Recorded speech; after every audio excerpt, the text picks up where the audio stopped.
All right, I want to talk to you guys about barrel twist, what it is, and my thoughts and why I think it's way overthought of on a lot of cartridges. But here it is. What is barrel twist? So barrel twist is the distance a bullet travels to make one revolution in a barrel. Okay?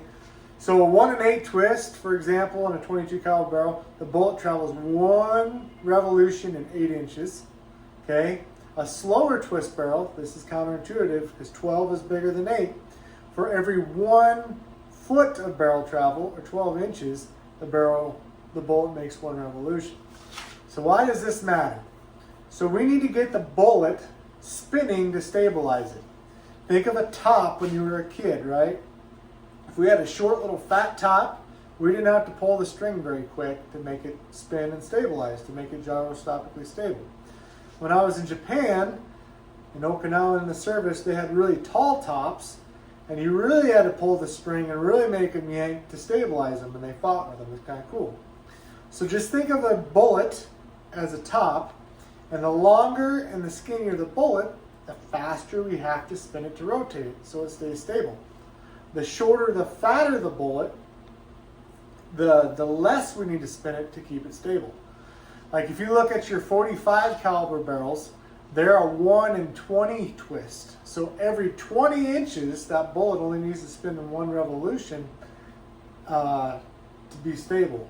Versus like a 22 caliber bullet or barrel with a 1 in 7 shooting the 90 grain A-tips or whatever, it's a 1 in 7, so almost 3 times as many revolutions to stabilize that same bullet. So why do I think it's over complicated? Litz Ballistics, I can't find the article I read, but they did a study with 308 Winchester, and they took 1 in 12, 1 in 10, and 1 in 8 twist barrels, shot the same bullets through them, and the 1 in 8 twist barrels shot better. And the reason being, as a bullet goes out into distance, it starts teeter-tottering or becoming unstable. And the farther it goes, the less stable it gets, and the more dispersion or the bigger groups get. So they've found that a 1 in 8 twist barrel shoots better out of a 308 than the slower twist barrels. So should we always use the fastest twist possible? Yes and no. And the reason I say no is because, like on a 22 Creedmoor barrel, we could shoot a 40 grain bullet close to 4,500 feet per second.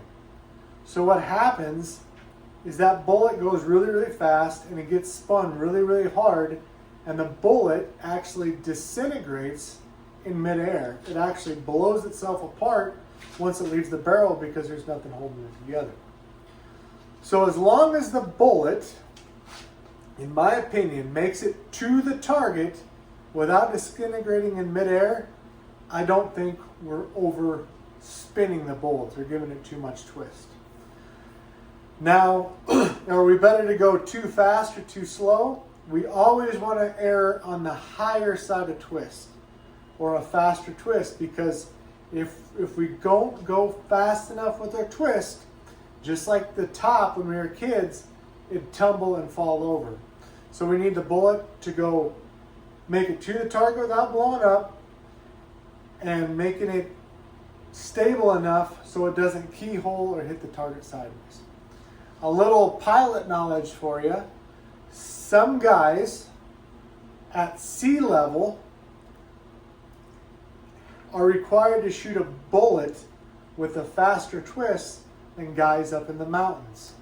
The closer we get to the ocean and the colder the air gets, the more dense it gets, the more stabilization we need to overcome the resistance.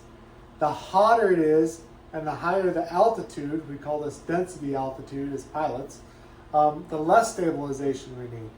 So when in doubt, always shoot a twist that's going to stabilize the heaviest bullet. Always err on the faster side of twist, and always check your RPM calculators so the bullet is not going to blow up before it makes it to the target. If you do that, I think you'll be fine. When you do your research, you can look. We got pretty much every popular twist one shooter would ever need in stock. So Anyways, hope you learned something. Thanks for watching. Thanks for the business. And God bless.